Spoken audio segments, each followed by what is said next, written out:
আসসালামু আলাইকুম রহমতুল্লাহি ওবরাকাত। আলহামদুলিল্লাহ ওয়াহদা ওয়াসসালাতু ওয়াসসালামু আলা মাল্লা নবিয়্যা বা'দা ওয়া বা'দ। প্রশংসা আল্লাহ তাআলার জন্য, শান্তি অবতীর্ণ হোক নবী মুহাম্মদ সাল্লাল্লাহু আলাইহি ওয়াসাল্লামের প্রতি। আদ-দাওয়া ইন্টারন্যাশনাল ইনস্টিটিউট কর্তৃক পরিচালিত সহজ কোরআন শিক্ষা কায়দা বইয়ের আজকের ক্লাসে আপনাদের স্বাগতম জানাচ্ছি। আজকে আমরা আরও অত্যন্ত জীবন ঘনিষ্ঠ প্রতিদিন আমাদের যেই দোয়াগুলো প্রয়োজন হয় সেই দোয়াগুলো আমরা শুদ্ধ করে পড়ার চেষ্টা করব ইনশাআল্লাহ। আপনারা বারবার এগুলো রিপিট করবেন, তাহলে এই দোয়াগুলো আপনারা শুদ্ধ করে পড়তে পারবেন। চলুন তাহলে সর্বপ্রথম আমরা যে দোয়াটি পড়ব, বাথরুমে প্রবেশের দোয়া। আমরা যখন বাথরুমে প্রবেশ করব, সর্বপ্রথম আমরা দোয়াটি পড়ে বাম পা দিয়ে তারপরে বাথরুমে প্রবেশ করব। আমরা দোয়াটি পড়ব, আল্লাহুম্মা ইন্নী আউযু বিকা মিনাল খুবুসি ওয়াল খাবাইস। এর শুরুতে যদি আমরা বিসমিল্লাহ অ্যাড করে পড়ি, এরকম বিসমিল্লাহি আল্লাহুম্মা ইন্নী আউযু বিকা মিনাল খুবুসি ওয়াল খাবাইস। বিসমিল্লাহ অ্যাড করার কারণে আল্লাহ রাসূল বলেছেন যে টয়লেটে বা বাথরুমে প্রবেশ করার পর আমরা আমাদের প্রয়োজন সারার সময় তখন জিন শয়তান তারা আমাদের লজ্জাস্থান দেখতে পাবে না, তাদের চোখে পর্দা পড়ে যায়। এই জন্য বিসমিল্লাহ যুক্ত করে পড়াটা বেশি ভালো। অথবা আপনারা এভাবেও পড়তে পারেন, বিসমিল্লাহ ছাড়া, অথবা বিসমিল্লাহ সহকারেও পড়তে পারেন। যখন আমরা বাথরুম থেকে বের হব, ওয়াশরুম থেকে, টয়লেট থেকে বের হওয়ার সময় এই দোয়াটি আমরা পড়ব, গুফরানাকা অথবা গুফরানাক, এই জবরটা বাদ দিয়ে গুফরানাকা অথবা গুফরানাক, এতটুকুই।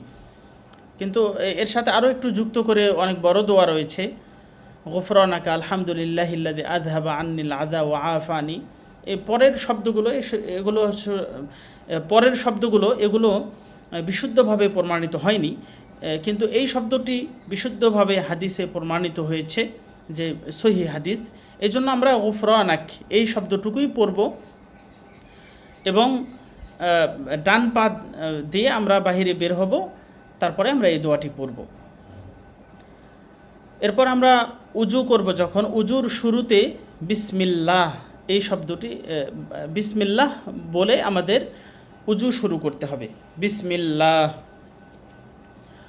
উজু করা শেষ হলে তখন আমরা এই দোয়াটি পড়ব, আশহাদু আল্লা ইলাহা ইল্লাল্লাহু ওয়াহদাহু লা শারীকা লাহু ওয়া আশহাদু আন্না মুহাম্মাদান আবদুহু ওয়া রাসূলুহু, কালিমা শাহাদাত।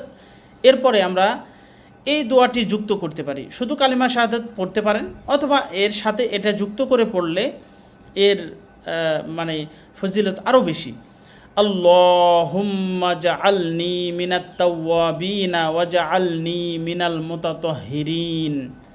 এই দোয়াটি যুক্ত করে আপনি পড়বেন। উজু শেষে এই দোয়াটি পড়তে হবে। মসজিদে প্রবেশের দোয়া, আল্লাহুম্মা ইফতাহ লি আবওয়াবা রাহমাতিক, আল্লাহুম্মা ইফতাহ লি আবওয়াবা রাহমাতিক। ডান পা দিয়ে আমরা এই দোয়া পড়ে মসজিদে প্রবেশ করব। বের হওয়ার সময় পড়ব, আল্লাহুম্মা ইন্নী আসআলুকা মিন ফাদলিক, আল্লাহুম্মা ইন্নী আসআলুকা মিন ফাদলিক। এরপরে রয়েছে যানবাহনে আরোহণের দোয়া, সুবহানাল্লাযী সাখখারা লানা হাযা ওয়া মা কুন্না লাহু মুকরিনিন ওয়া ইন্না ইলা রাব্বিনা লামুনকালিবুন। যানবাহনে আরোহণের দোয়া।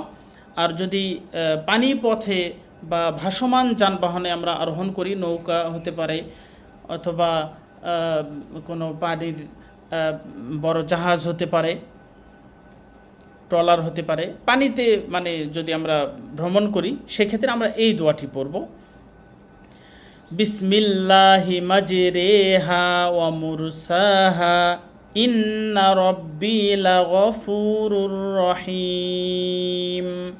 ভাসমান কোনো যানবাহনে আরোহণ করলে এই দোয়াটি আমরা পড়ব। বিসমিল্লাহি মাঝে রে, এখানে রে পড়তে হবে, রি পড়া যাবে না। আজকের ক্লাস আমরা এই পর্যন্ত শেষ করছি। সুবহানাকাল্লাহুম্মা বিহামদিকা আশহাদু আল্লা ইলাহা ইল্লা আনতা আস্তাগফিরুকা ওয়া আতুবু ইলাইক। ওয়াসসালামু আলাইকুম ওয়া রাহমাতুল্লাহি ওয়া বারাকাতুহু।